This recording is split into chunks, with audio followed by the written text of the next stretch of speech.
माझं नाव आहे कुणाल सुनील गोरे. इयत्ता 7वीची मित्र.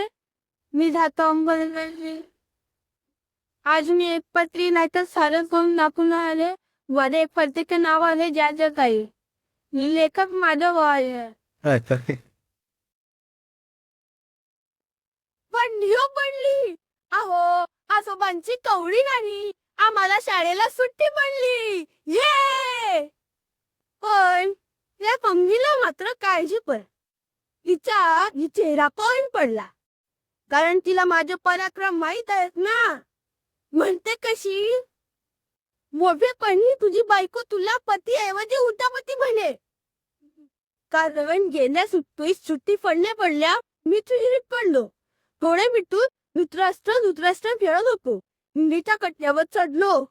आई गो धृतराष्ट्र मागात पण ओपनली लगेच द्यायला नाही तर मीच द्यायला असतोय. डायरी ठेवून ठेवलाय मी तो दिवस. सगळे लोक येऊन गेले, चहा पिऊन गेले. म्हणतात कसे, असा कसा वाचला कोणी, असा कसा वाचला असंच विचारे. असा कसा पडला असं कोणीच विचारे ना. काही लोक असतात ना एक एक. अहो कर्कोचा पण येऊन गेला. अहो मुख्याध्यापक कोचरेकर कोचावर बसले आणि म्हणाले, सभा कोण दिवाला एकच आहे ना सर. 4-5 असते ना काय विहिरी ढकलायचे की काय. इथे वास अमोल तोंडपी बरोबर येऊन गेला आणि म्हणाल्या, डबा बाळगाव मला. डबा बाळला की बुडायला होत नाही. मॅडम आता मला कुठे माहित होतं तुम्ही बुडणार आहे ते.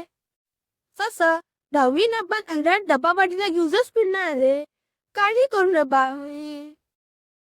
दर मला म्हणायचीच काळजी वाटली. सारख्या कळीचा गणित असे. एखाद्याचं कसं डोकं दुखतं किंवा फिरतं ते नसते. आमची सुटका नाही. 4-5 संपादकांनी ही म्हैस पण पाठवून वाचले विचार. तुम्ही ऐकली नाहीत ना. त्यांची म्हैस कविता तुम्ही वाचलीत का. वाचली नसेल तर तुम्ही वाचला.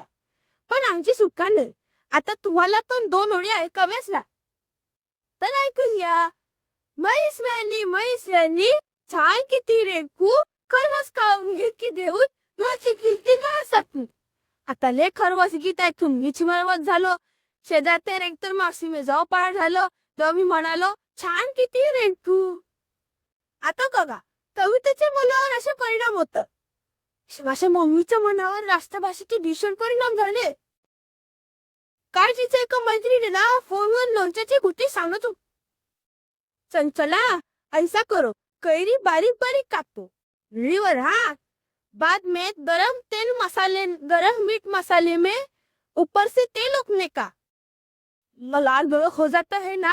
ये मेरे पति तो साधनों से और दो. आता बोला फरक तर मम्मीच्या मध्ये बोलतात कुछ और दो. म्हणजे ओ भयंकर लोटं नको असे ते म्हणत असतात. माझी हिंदी तर सर्वात चांगली आहे. माझ्या आधीचा खोकला बरा झाला तेव्हा मी म्हणालो, नानी तू मच्छी भाषा हो गई. नानी म्हणते, हयात भर वाह्यातपणा करत राहा. मी माझ्या आजोबांच्या घरातून 3 का तर बोलला. आता नवीन घर बघायला पाहिजे. एकंदर सगळी सुट्टी मजा करण्यातच जाणार आहे. पहिल्यांदाच असताना आम्ही आमच्या मस्तीचा तो मिळवला आहे. मजाच नाही. थँक्यू.